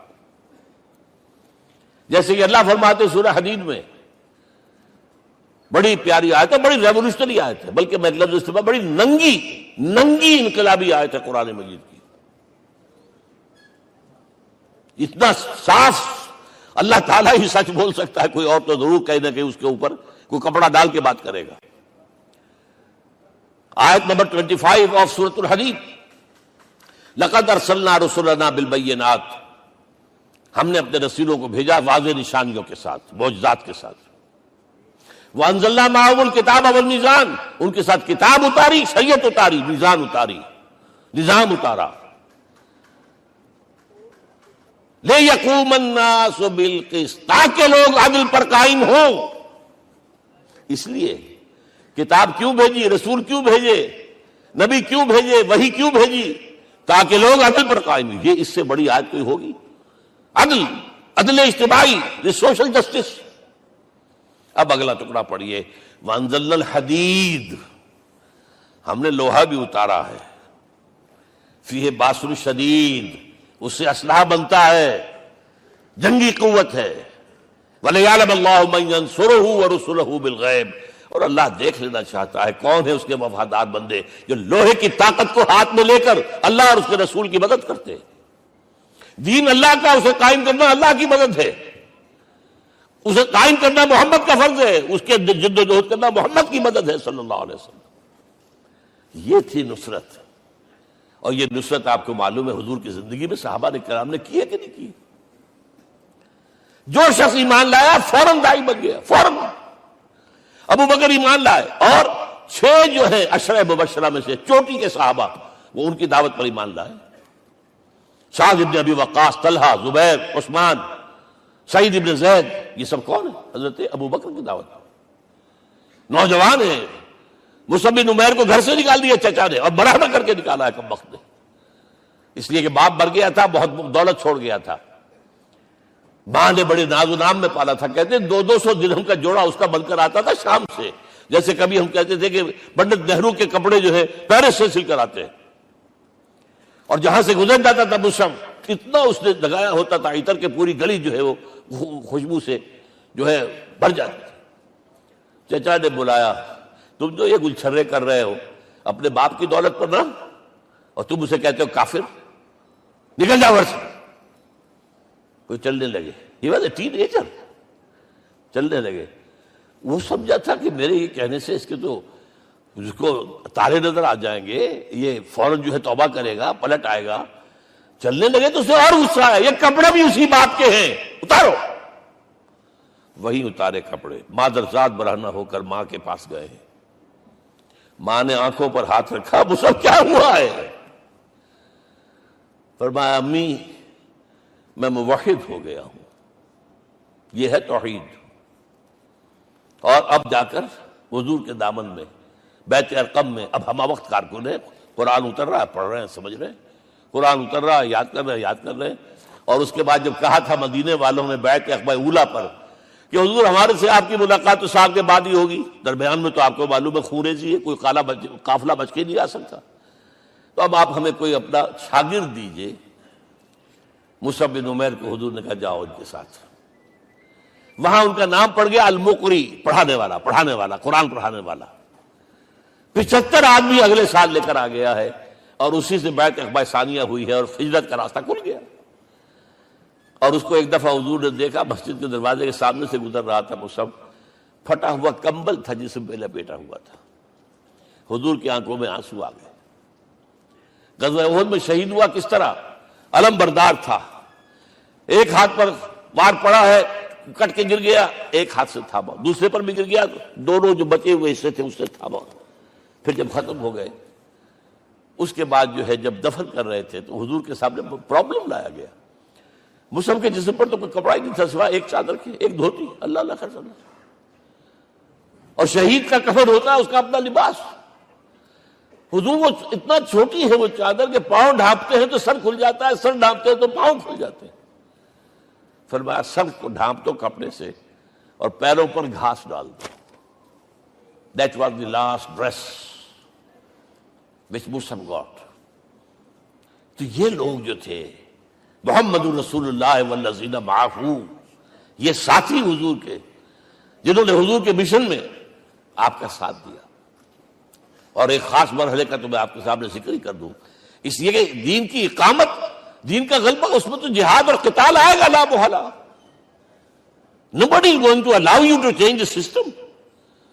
اگر سسٹم بدلتا ہے تو اس کے ساتھ جو مفادات بدلتے ہیں وہ ختم ہو جاتے ہیں، جو پرولیجز ہیں وہ ختم ہو جاتے ہیں. لہذا جب غزوہ بدر کا مرحلہ آیا ہے، حضور نے مجلس شورا منعقد کی اور آپ نے جو وحی سے آپ کو بتا دیا گیا تھا، دیکھو ایک قافلہ آ رہا ہے شمال سے، مال غنیمت سے لدا پھدا ہے اور 50 صرف اس کے ساتھ محافظ ہیں. ایک لشکر آ رہا ہے جنوب سے ویل کانٹے سے لیس، اور اللہ نے وعدہ کیا ہے کہ ایک پر ضرور تمہیں فتح دے گا، بتاؤ کدھر چلے. یہ اصل میں کسی بھی سپہ سالار کے لیے وقت ہوتا ہے کہ اپنے ساتھیوں کے مورال کا اندازہ کرے. کچھ ہوں گے ہم جیسے کمزور بھی، انہوں نے کہا کہ حضور پہلے قافلے کی طرف چلے، آسانی سے فتح بھی ہو جائے گی اور ہتھیار مل جائیں گے ہمیں. ہمارے پاس تو ہتھیار بھی نہیں ہے، گنتی کے لوگوں کے پاس تلواریں بھی نہیں سب کے پاس، تو 50 آدمیوں کے ہتھیار تو ملیں گے. پھر لشکر سے نپٹ لیں. اب حضور کہہ رہے ہیں اشیرونی اشیرونی اشیرونی. حضرت مقداد بن اسود کھڑے ہوتے، حضور ہمیں موسیٰ کے ساتھی نہ سمجھیے جنہوں نے کہہ دیا فَاذْهَبْ أَنْتَ وَرَبُّكَ فَقَاتِلَا إِنَّا هَاهُنَا قَاعِدُونَ. ہم موسیٰ کے ساتھی نہیں ہیں، ہم آپ کے جانثار ہیں. آپ جو آپ کی نیت ہے آپ بسم اللہ کیجیے، ہم آپ کو کیا پتہ ہمارے ذریعے آپ کو اللہ تعالیٰ آنکھوں کی ٹھنڈک عطا فرمائے. حضور پھر فرمائے مجھے مشورہ دو، مجھے مشورہ دو. تب خیال آیا سعد ابن عبادہ رضی اللہ تعالیٰ عنہ کو جو رئیس انصار تھے، ہو نہ ہو یہ ہماری طرف روئے سخن ہے، کیونکہ بیعت عقبہ ثانیہ جس کے نتیجے میں ہجرت ہوئی ہے اس میں طے یہ ہوا تھا کہ اگر یہ مکے والے مدینے پر حملہ آور ہوں گے آپ کو ختم کرنے کے لیے، ہم آپ کی حفاظت ایسے ہی کریں گے جیسے اپنے بیوی بچوں کی. اور ابھی مدینے پر حملہ ہوا نہیں ہے، حضور پری ایمپٹ کر رہے ہیں، باہر نکل کر مقابلہ کرنا چاہ رہے ہیں. تو گویا کہ انصار کور نہیں ہوتے اس کے اندر، اس لیے بار بار اشیرونی مجھے مشورہ دو. اب سعد بن عبادہ کھڑے ہوتے ہیں، کانک تعنینا یا رسول اللہ صلی اللہ علیہ وسلم. اے اللہ کے رسول شاید آپ کا روئے سخن ہماری جانب ہے. فإنا آمنا بک وصدقناک، ہم آپ پر ایمان لا چکے ہیں، ہم نے آپ کی تصدیق کی، اب ہمارے پاس چوائس کون سا ہے؟ اگر آپ آگے چلیں ہم پیچھے چلیں گے، اگر برق الغماد تک پہنچیں گے ہم اپنی اونٹنیوں کو دبلا کر دیں گے. یمن کا آخری شہر جو ہے برق الغماد، اور اگر آپ ساحل سمندر پر کھڑے ہو کر اپنی سواری سمندر میں ڈالیں گے ہم بھی ڈال دیں. بہرحال یہ مراحل ہیں کہ جن سے گزر کر حضور نے اللہ کے دین کو غالب کیا اور قائم کیا، اور اس ہر سطح پر ہر مرحلے پر صحابہ کرام نے آپ کا ساتھ دیا. جہاں آپ کا پسینہ گرا وہاں انہوں نے اپنے خون کی ندیاں بہا دی. محمد رسول اللہ والذین معہ اشداء علی الکفار رحماء بینہم. یہ ہے در حقیقت عظمت محمد صلی اللہ علیہ وسلم. آج کے دور میں سمجھ لیجیے اچھی طرح، یہ دور جس کا کہ فاتح ہے حضور، فاتح سے مطلب افتتاح کرنے والے، اس دور میں اجتماعی نظام کی اصل اہمیت ہے. اجتماعی نظام غلط ہے، ایکسپلائٹیٹو ہے. تقسیم دولت کا نظام غلط ہے. کیا ہوگا؟ ایک طرف دولت جمع ہوگی، ایکومولیشن آف ویلتھ، ایک طرف بھوک، افلاس، فاقہ ہوگا. شاہ ولی اللہ دہلوی کہتے ہیں کہ جس معاشرے میں تقسیم دولت کا نظام غلط ہو جائے یہ دو دھاری تلوار ہے، دو دھاری، دونوں طرف کاٹتی ہے۔ ایک طرف دولت جمع ہوگی تو عیاشیاں ہوں گی، بدماشیاں ہوں گی، گلچرے ہوں گے، وہ بھی خراب، معاشرے کے لیے خراب۔ اور ایک طرف فقر ہوگا اور بھوک ہوگی اور فاقہ ہوگا، یہ بھی خراب۔ اس لیے کہ حضور فرماتے ہیں کاد الفقر اور یکون کفرا، فقر تو انسان کو کفر کی حد تک پہنچا دیتا ہے، لہذا فقر کو کل نظام کو توڑنا ہوگا۔ یہ الفاظ شاہ ولی اللہ دہلوی رحمۃ اللہ علیہ کے، جو 12ویں صدی ہجری کے مجدد ہیں۔ اس نظام کو بدلنا، اب آپ سوچئے حضور صلی اللہ علیہ وسلم نے جب اپنے اس مشن کی تکمیل کر لی، تو میں اب دو باتیں آپ کو بتا رہا ہوں۔ چونکہ حضور کی بعثت صرف عرب کے لیے نہیں تھی، صرف عربوں کے لیے نہیں تھی، صرف ملک عرب کے لیے نہیں تھی۔ اگر یہ ہوتا تو آپ کا کام مکمل ہو گیا تھا، پورے عرب میں اللہ کی حکومت قائم ہو گئی، ایک ایک شخص تک قرآن پہنچ گیا۔ لیکن 5 جگہ قرآن میں آیا ہے وَمَا أَرْسَلْنَاكَ إِلَّا كَافَّةً لِلنَّاسِ بَشِيرًا وَنَذِيرًا، ہم نے نہیں بھیجا آپ کو مگر تمام انسانوں کے لیے بشیر اور نذیر بنا کر۔ لہذا کام مکمل نہیں ہوا۔ اقبال کہتا ہے وقت فرصت ہے کہاں، کام ابھی باقی ہے، نور توحید کا اتمام ابھی باقی ہے۔ یہ بھی تکمیل رسالت کا مظہر ہے کہ حضور سے پہلے کوئی رسول پوری نوع انسانی کے لیے نہیں بھیجا گیا، آپ پہلے رسول ہیں اللہ کے اور آخری جو پوری نوع انسانی کے لیے بھیجے گئے۔ حضرت عیسیٰ نے بھی یہی کہا تھا اپنے حوارین سے، تو سینٹ پال نے اسے تبلیغی مذہب بنایا ہے۔ انجیل میں اب بھی الفاظ موجود ہیں کہ I have been sent in search of the lost sheep of the house of Israel، میں تو اسرائیل کے گھرانے کی کھوئی ہوئی بھیڑوں کی تلاش میں بھیجا گیا ہوں، صرف بنی اسرائیل کے لیے۔ قرآن بھی کہتا ہے رسولا الی بنی اسرائیل، واحد رسول ہیں جو پوری دنیا کے لیے بھیجے گئے۔ اچھا، کہہ دینا تو آسان ہو گیا، اس کا مطلب کیا ہے؟ جب تک پوری دنیا پر اللہ کا دین غالب نہ ہو، محمد کا مقصد بعثت ہنوز شرمندہ تکمیل ہے، اور یہ ہوگا، اس کی خبر دی ہے۔ یہ ایک تحفہ میں لے کر آیا آپ کے لیے، 8 صفحے ہیں، لیکن یہ سمجھیے کہ یہ سونے کے حروف سے شر لکھے ہوئے ہیں، وہ احادیث، وہ آیات جن میں حضور نے خبر دی ہے کہ پوری دنیا پر اللہ کا دین غالب ہوگا۔ ہو نہیں سکتا کہ دنیا ختم ہو جائے اور محمد کا مقصد بعثت ابھی مکمل نہ ہو، ناممکن۔ جن آیات کو پڑھیے، ان میں پھر احادیث پڑھیے۔ میں صرف 2 حدیثیں آپ کو سنا دوں۔ ایک میں حضور نے اپنے زمانے سے لے کر قیامت تک کے 5 ادوار گنائے ہیں، آپ پڑھ لیجیے گا، ٹیکسٹ ہے یہ، اور خدا کے لیے اس کی قدر کیجیے گا، یہ آیات ہیں، احادیث پھینک نہ دیجیے خدا کے لیے کہیں۔ اور اس کے اندر جو ہے اس وقت کے جو مایوسی کے اندھیارے ہمارے اوپر چھائے ہوئے ہیں، اس کا علاج ہے کہ نہیں، اور بھی دور فلک ہیں ابھی آنے والے، ناز اتنا نہ کریں ہم کو ستانے والے۔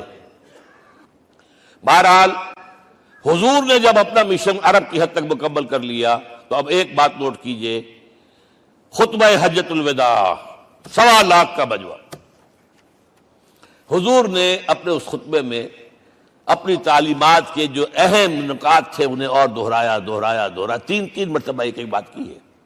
لاؤڈ اسپیکر تو تھا نہیں، پہلے آپ ادھر رخ کرتے تھے، آپ کہتے تھے کچھ، ادھر لوگ آدمی آگے کھڑا ہوا اس کو آگے پہنچاتا اور آگے پہنچاتا تھا، پھر آپ سامنے رخ کر کے کہتے تھے، پھر بائیں طرف رخ کر کے 3 مرتبہ، ایک لفظ 3 مرتبہ۔ آخر میں ایک سوال کیا ہے، الا هل بلغت، دیکھو لوگوں میں نے پہنچا دیا یا نہیں؟ کیونکہ قرآن میں تحدید آئی تھی، اے نبی، یا ایھا النبی بلغ ما انزل الیک من ربک وان لم تفعل فما بلغت رسالتہ، اے نبی جو کچھ تم پر نازل کیا گیا اللہ کی طرف سے پہنچا دو، اور اگر نہیں کیا تو رسالت کا حق ادا نہیں ہوگا۔ اور اس میں سورہ اعراف کی آیت نمبر 6 اگر پڑھ لیں، فَلَنَسْأَلَنَّ الَّذِينَ أُرْسِلَ إِلَيْهِمْ وَلَنَسْأَلَنَّ الْمُرْسَلِينَ، ہم ان سے بھی پوچھیں گے جن کی طرف رسولوں کو بھیجا، اور رسولوں سے پوچھیں گے ہم نے تمہارے پاس اپنا پیغام پہنچایا تھا، تم نے پہنچایا کہ نہیں لوگوں کو؟ اس لیے حضور نے گواہی دی، الا هل بلغت، دیکھو میں نے پہنچا دیا کہ نہیں؟ اور جواب کیا ملا؟ انا نشهد انك قد بلغت الرسالة واديت الامانة ونصحت الامة وكشفت الغمة، ہم گواہ ہیں حضور آپ نے رسالت کا حق ادا کر دیا، امانت کا حق ادا کر دیا، ہماری خیر خواہی کا حق ادا کر دیا، اور گمراہی کے اندھیرے جو ہے انہیں چھانٹ کر رکھ دیا۔ اب آپ نے آسمان کی طرف نگاہ کی، انگشت شہادت سے وہی 3 مرتبہ اللہم اشہد اللہم اشہد اللہم اشہد، اللہ تو بھی گواہ ہے، یہ مان رہے۔ یہ ہے سائی آف ریلیف، یہ بوجھ جو میرے کندھے پر آیا تھا اِنَّا سَنُلْقِي عَلَيْكَ قَوْلًا ثَقِيلًا، یہ اب منتقل ہو گیا، اب امت کو منتقل ہوا۔ لہذا آخری لفظ کیا تھا؟ فَلْيُبَلِّغِ الشَّاهِدُ الْغَائِبَ، اب جو یہاں موجود ہیں ان کا فرض ہے کہ پہنچائیں ان کو جو یہاں نہیں ہے۔ میں صرف تمہارے لیے رسول نہیں ہوں، ایک ایک فرد نوع بشر تک دنیا میں جو اس وقت ہے، اور ایک ایک فرد نوع بشر جو آخر تک آئے گا قیامت تک، اس تک قرآن پہنچانا تمہارے ذمہ ہے۔ ہم نے نہیں پہنچایا، اسی لیے آج ہم اللہ کے عذاب میں ہیں۔ آج کیوں ذلیل کے کل تک نہ تھی پسند گستاخی فرشتہ ہماری جناب میں؟ 1.5 بلین مسلمان، لیکن عزت نام کی کوئی شے ہے؟ G7 G9 G11 G13 G15 کوئی مسلمان بھی ہے ان میں؟ نہ 3 میں نہ 13 میں، نہ G7 میں نہ G15 میں، نن۔ اتنی بڑی تعداد، سیکیورٹی کونسل میں کسی سیٹ کی امید ہے؟ بس آپ کے وسائل پر ان کا قبضہ ہے، آپ کی ٹیکسیشن کے احکام وہاں سے آ رہے ہیں۔ ریٹس بڑھاؤ، چینی کے اس کے بڑھاؤ، اور فلاں کے بڑھاؤ، اور بجلی کے بڑھاؤ، اور تیل کے بڑھاؤ، کیا ہو رہا ہے؟ کیوں ذلیل ہے؟ اور نمبر 2، آج دنیا میں خون اگر بہ رہا ہے تو صرف مسلمان کا ہو گیا، مانند آب ارضا مسلمان کا لہو۔ 60 سال سے کشمیر اور فلسطین، پھر درمیان میں صومالیہ، چچنیا، کوسوو، یہ سب بوسنیا، پھر آپ کو معلوم ہے فلپائنس، پھر جو کچھ ہوا افغانستان میں، اور جو کچھ ہوا اب ہو رہا ہے، جو کچھ ہوا عراق میں۔ یہ کیوں ہے؟ We are criminals number 1. We have not done our duty. ہم نے قرآن کو اپنا ایمان نہیں بنایا، دوسروں کے سامنے کیا پیش کریں گے؟ ہمارا اپنا سارا نظام سود کے اوپر مبنی ہے۔ بہرحال پہلا فرض یہ ہے، اب اس کو پہنچاؤ، اور یہاں تک فرمایا بلغوا عنی ولو آیۃ، پہنچاؤ میری جانب سے چاہے ایک ہی آیت، preach on my behalf۔ یہ کام جو ہے، جو کہا گیا تھا، واقعہ یہ کہ میں 50 برس سے کر رہا ہوں، یہ آج کی بات نہیں ہے۔ تکمیل اور تدوین فن میں جو بھی حفیظ کا حصہ ہے، نصف صدی کا قصہ ہے، 2-4 برس کی بات نہیں۔ میں میڈیکل کالج کے زمانے سے درس قرآن دے رہا ہوں، جمعیت طلبہ کے اجتماعات کے درمیان درس قرآن ہوتا تھا، جماعت اسلامی کا رکن تھا تو درس قرآن ہوتا تھا، اور اس کے بعد سے میری زندگی کا بیشتر وقت اس میں لگا، بیشتر اور بہتر۔ یہ حضور کا حکم ہے، پہنچاؤ میری جانب سے چاہے ایک آیت پہنچاؤ۔ اچھا، نمبر 2، اب حکم دیا گیا، اس کی مثال میں دے رہا ہوں آپ کے سامنے۔ جب ایران کے ساتھ جنگ شروع ہوئی ہے تو سپہ سالار افواج ایران رستم نے وفد بلایا ایک، اے عربو، تم پہلے بھی ہم پر حملے کیا کرتے تھے، لیکن پہلے لوٹ مار کر کے واپس چلے جاتے تھے۔ یہ جان لیجئے، یہ ہسٹری کا ایک موقع ہے خاص، کہ ایک سیٹلڈ سویلائزیشنز ہوتی ہیں، اور ایک وہ جو رہتے ہیں سطح مرتفع پر، وہاں پانی نہیں ہوتا، وہ فصل کہاں سے آ جائے گی، یا ریگستان میں جو وہاں بستے ہیں وہ کیا کرتے ہیں؟ وہ وقتاً فوقتاً جاتے ہیں، جھپٹا مارتے ہیں، لوٹ مار کرتے ہیں، لے کر وہاں سے دولت آتے ہیں، اسی پر ان کی گزارا تھا۔ تم پہلے بھی آیا کرتے تھے، لوٹ مار کر کے چلے جاتے، اس دفعہ پیچھا بھی چھوڑ رہے، وجہ کیا؟ ایسی پیاری، یہ کئی روایتوں میں آیا ہے، الفاظ مختلف ہو سکتے ہیں۔ جو مسلمان وفد کا سربراہ تھا اس کا جواب سنیے، انا قد ارسلنا، دیکھو رستم، پہلے ہم خود آتے تھے، اب ہمیں بھیجا گیا ہے، اللہ نے بھیجا محمد کو، محمد نے بھیجا ہمیں صلی اللہ علیہ وسلم۔ کس لیے؟ لنخرج الناس من ظلمات الجہالت الى نور الایمان ومن جور الملوک الى عدل الاسلام۔ اس لیے بھیجا گیا ہمیں کہ نوع انسانی کو شرک اور کفر کی جہالتوں سے نکال کر ایمان کی روشنی میں لائیں، اور بادشاہوں کے ظلم و ستم کے پنجے سے نجات دلا کر عدل اسلام. دیکھو ہمارا خلیفہ چٹائی پر بیٹھتا ہے عمر رضی اللہ تعالی عنہ، اس کے تو کوئی خدم و حشم نہیں ہے، کوئی باڈی گارڈ نہیں ہے. ایک آیا تھا سفیر ایران کا، مدینے میں آ کر گھوما پھرا، کوئی محل نظر نہیں آیا اسے. پوچھتا ہے مسلمانوں سے اینا ملک، بھائی تمہارا بادشاہ کہاں ہوتا ہے؟ جواب ملا لیسا لنا ملکن بل لنا امیر، ہمارا کوئی بادشاہ نہیں، ہمارا امیر ہے. کہاں ہے بھائی؟ ہمارے بیت المال کے کچھ اونٹ گم ہو گئے تھے کہ بھائی ملے نہیں، ہمارا خلیفہ تلاش کرنے گیا. اب اس نے کسی کو لیا ہوگا آئیڈینٹیفائی کر سکے، ڈھونڈ کر جا کر ایک جگہ دیکھا، دھوپ تیز ہو گئی تھی، حضرت عمر تھک گئے تھے، لہذا ایک درخت کے سائے میں اپنے کوڑے کا تکیہ بنا کر لیٹے ہوئے استراحت فرما رہے. کوئی خادم نہیں، کوئی خدم و حشم نہیں، کوئی باڈی گارڈ نہیں. اس وقت وہ کھڑے ہو کر کہتا ہے عمر تم عدل کرتے ہو، تمہیں کوئی خوف نہیں ہے. ہمارے بادشاہ ظلم کرتے ہیں، لوگوں کا خون پیتے ہیں، انہیں ہر وقت ڈر رہتا ہے، انہیں اونچی اونچی فصیلیں چاہیے، انہیں باڈی گارڈ چاہیے، انہیں حفاظتی دستے چاہیے. یہ مثال پیش کی ہے نا، یہ کوئی فیری ٹیلز تو نہیں ہے، یہ تو آج کی تاریخ ہے، 1400 برس پرانی تاریخ ہے بھائی، کوئی پرانی نہیں ہے، کوئی 10,000 سال پرانی بات نہیں ہے. اور وہی عمر ہے، انہیں بلایا گیا ہے بیت المقدس. وہاں جو مسلمانوں کا محاصرہ تھا وہ طول کھینچ گیا، فصیل بہت اونچی مضبوط، اور اندر ہر طرح کا رسد بھی موجود ہے، راشن بھی ہے، پانی بھی ہے.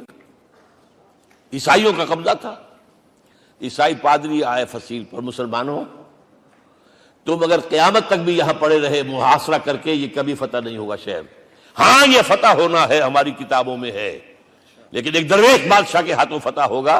تمہارے اندر ہمیں وہ درویشی نظر نہیں آ رہی. وہ چونکہ کچھ عرصہ ہو گیا تھا، شام میں پہنچ گئے تھے، خربوزے کو دیکھ کے خربوزہ رنگ پکڑتا ہے، اچھا لباس پہننا شروع کر دیا. اور وہاں تھے امین هذه الامہ ابو عبیدہ بن الجراح رضی اللہ تعالی عنہ.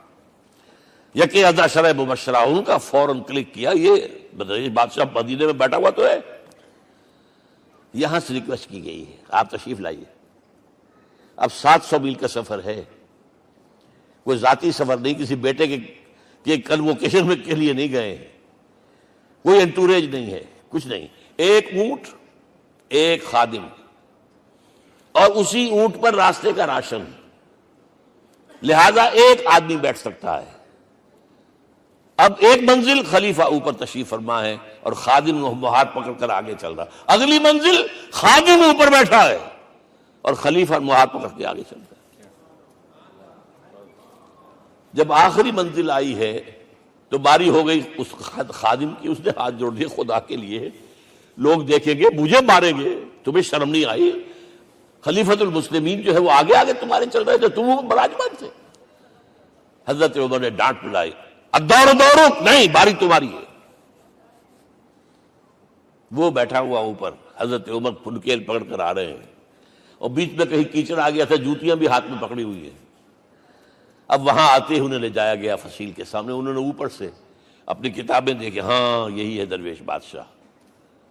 یہ فتح نہیں ہوا تھا یروشلم، یہ ایک صلح کے طور پر انہوں نے دیا ہے، کھول دیا، آ جاؤ. اور انہوں نے شرط رکھوائی تھی کہ کہیں یہاں یہودیوں کو آباد نہیں ہونے دیں گے آپ. حضرت عمر نے اتنی رعایت کی تھی یہودیوں کے لیے کہ وہ یہاں آئیں، اپنے مقدس مقامات کی زیارت کر کے جا سکتے ہیں، لیکن یہاں سیٹل نہیں ہو سکتے. اس لیے وعدہ تھا. یہ وعدہ جو ہے سلطان عبدالحمید خان تک چلا ہے. بڑی سے بڑی رشوت پیش کی تھی زائنسٹ نے، تمہارے سارے قرضے ہم ختم کر دیں گے، تم جو ہے ہمیں فلسطین میں آباد ہونے کا حق دے دو. نہیں، جو معاہدہ عمر کا تھا اس میں کوئی ترمیم نہیں کر سکتا. تو یہ مثالیں ہیں جو پیش کی گئی ہیں. میں تو کہا کرتا ہوں، جب میں نے پڑھا تھا کہ کرنل جمال عبد الناصر کی بیٹی سائیکل پر جاتی ہے کالج، کیو این لائی کی بیٹی بھی سائیکل پر کالج جاتی ہے، احساس ہوا تھا عظمت ہے نا آخر، چاہے وہ کسی غیر میں ہو. اور واقعہ یہ ہے کہ میں بیان کرنے سے رہ نہیں سکتا. جب میں نے لال بہادر شاستری کے بارے میں سنا، he had no house in the whole of India. یہ تو بھارت کی ڈیموکریسی کا ایک معجزہ ہے. A person who doesn't own a house in the whole length and breadth of India, and he rose to the position of Prime Minister. ہمارے ہاں کسی میونسپلٹی کا جو ہے ممبر نہیں بن سکتا، اس کی بیوی اپنے گھر میں خود کھانا پکاتی تھی، کوئی ملازم نہیں تھا۔ اور جب ہارٹ اٹیک ہوا ہے تاشقند میں، تو وہ جو مرتے دم بات کی ہے اس نے ماتا جی سے کی ہے، بیوی سے نہیں کی۔ یہ ہماری مشرقی روایات ہیں، ماں کا مقام۔ لیکن یہ تمام مثالیں جو ہیں، پوری نوع انسانی 10 مرتبہ پیدا ہو کر ختم ہو جائے، حضرت عمر والی مثالیں نہیں لا سکتے۔ رات کو گشت کر رہے ہیں، ایک جگہ سے رونے کی آواز آئی، معلوم ہوا کہ بچے ہیں، بھوکے ہیں، رو رہے ہیں۔ ماں سے پوچھا گیا کیا معاملہ ہے؟ کہ کیا کروں، کچھ نہیں ہے، میں نے یہ آنڈی چڑھا دی ہے، چولہے کے اوپر آگ جلا دی ہے، بچوں سے کہا کچھ پک رہا ہے، ذرا انتظار کرو، سو جائیں گے۔ کانپ گئے، ایسے گئے سیدھے بیت المال، آٹے کی بوری اپنے غلام سے کہا میرے کندھے پر رکھ، پہلے چلتا ہوں۔ نہیں، قیامت کے دن تم میرا بوجھ نہیں اٹھا سکو گے۔ اپنے کندھے پر بوری رکھ کر لائے ہیں، کھانا پکوایا، کھلایا بچوں کو۔ اب اگر حضور یہ کہے کہ سید القوم خادم ہوں، تو یہ حقیقت تھی کہ نہیں تھی؟ ورنہ اگر یہ مثال نہ آتی تو کہتے جی شاعری تو اچھی ہے، بہت اچھا شعر کہہ دیا، کوئی سردار بھی کبھی خادم ہوا ہے۔ اب یہ ہے کہ یہ نظام دنیا میں، بس آخری بات پہ میں آ گیا ہوں، یہ خوشخبریاں میں آپ کے ساتھ یہ تحفہ لے کر آیا، یہ پڑھیے کہ نظام دوبارہ آنا ہے۔ محمد کی پیشن گوئی غلط نہیں ہو سکتی، وہ صادق المصدوق صلی اللہ علیہ وسلم۔ اگرچہ ابھی ہمیں اور سزائیں ملنی ہیں، اور سخت سے سختر سزائیں آنی ہیں۔ ابھی آرمگیڈون سر پر تنی ہوئی ہے، کھڑی ہوئی ہے، ملحمۃ العظمیٰ جسے حدیث میں کہا گیا۔ آرمگیڈون پتہ نہیں آپ نے کبھی سنا ہے کہ نہیں سنا ہے؟ یہ بائبل کی آخری کتاب جو ریولیشن جان ہے، اس میں ہے کہ ایک بہت بڑی جنگ ہوگی، گریٹر اسرائیل بنانے کے لیے بہت بڑی جنگ ہوگی، and you set the stage has been set for that۔ NATO تیار اسی کے لیے ہو رہا ہے دوبارہ۔ کس لیے؟ نیٹو چیف سے پوچھا گیا تھا کہ تمہارا دشمن جو تھا USSR تو ختم ہوا، گھٹنوں کے بل پڑا ہوا ہے، اب کس کے لیے اس کو ایکسٹینڈ کر رہے ہو اور آرگنائز کر رہے ہو؟ اب ہمیں مسلم فنڈامنٹلسٹ سے نمٹنا ہے۔ یہ ہے وہ کروسیڈ جو شروع ہوئی۔ یہودی اور عیسائی نیو کنزرویٹوز، نیو کونس، یہ دونوں جڑے ہوئے ہیں، ایک 5 پوائنٹ ایجنڈا ہے ان کا جس پر دونوں کا اتفاق ہے۔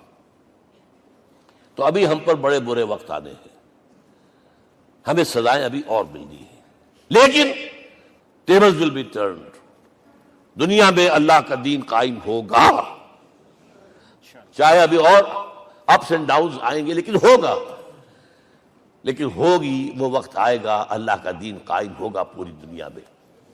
ایک حدیث میں آپ کو سنانے چلا تھا، حضرت ثوبان سے رضی اللہ تعالیٰ عنہ، مسلم شریف کی روایت ہے۔ حضور نے فرمایا ان اللہ زوالی الارض، اللہ نے میرے لیے پوری زمین کو لپیٹ دیا۔ فرائے تو مشارقہا و مغاربہا، میں نے اس کے سارے مشرق دیکھ لیے، سارے مغرب دیکھ لیے۔ وَإِنَّ أُمَّتِي سَيَبْلُغُ مُلْكُهَا مَا زُوِّئَ لِي مِنْهَا، میری امت کی حکومت ان تمام علاقوں پر قائم ہو کر رہے گی جو اللہ نے زمین کو لپیٹ کر مجھے دکھا دیے۔ یہ ہونا ہے، and that is going to be the end of this world۔ آرمگیڈون بھی آ جائے گی پہلے، ملحمۃ العظمیٰ بھی آئے گا، سزائیں بھی ملیں گی، بالآخر وہ ہوگا۔ لیکن آخری بات، میرے اور آپ کے لیے مسئلہ لمحہ فکریہ کیا ہے؟ میں اور آپ کہاں کھڑے ہیں؟ Are we on the side of Allah or on the side of America؟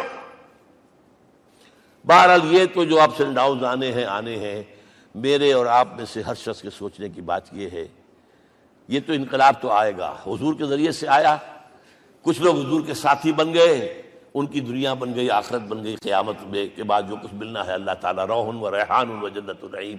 کچھ رہ گئے کہ چاہے سگا چچا تھا محروم رہ گیا، ابو لہب۔ آج بھی یہ قافلہ ادھر چل رہا ہے۔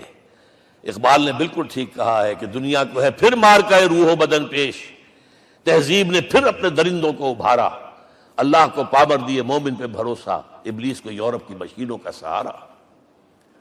اور صحیح کہا ہے، آخری بات جو کہہ رہا ہوں، ایک نقطہ میرا رہ گیا ہے، وَاتَّبَعُوا النُّورَ الَّذِي أُنزِلَ مَعَهُ، چوتھی بات، اور یہ کہ وہ لوگ جو اس نور کا اتباع کریں گے کہ جو ان کے ساتھ نازل کے قرآن، اس لیے کہ قرآن ہی ذریعہ ہے، آلہ انقلاب ہے۔ قرآن انسانوں کو بدلتا ہے، افراد کو، افراد مل کر جماعت بن کر وہ جو انقلاب برپا کرتے.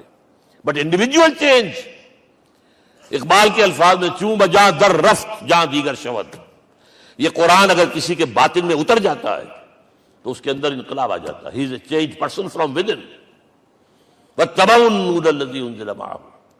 لیکن آخری دور کے بارے میں یہ چند اشعار سنا رہا ہوں. شب گریزاں ہوگی آخر جلوہ خورشید سے، یہ چمن معمور ہوگا نغمہ توحید سے، ہو کر رہے گا.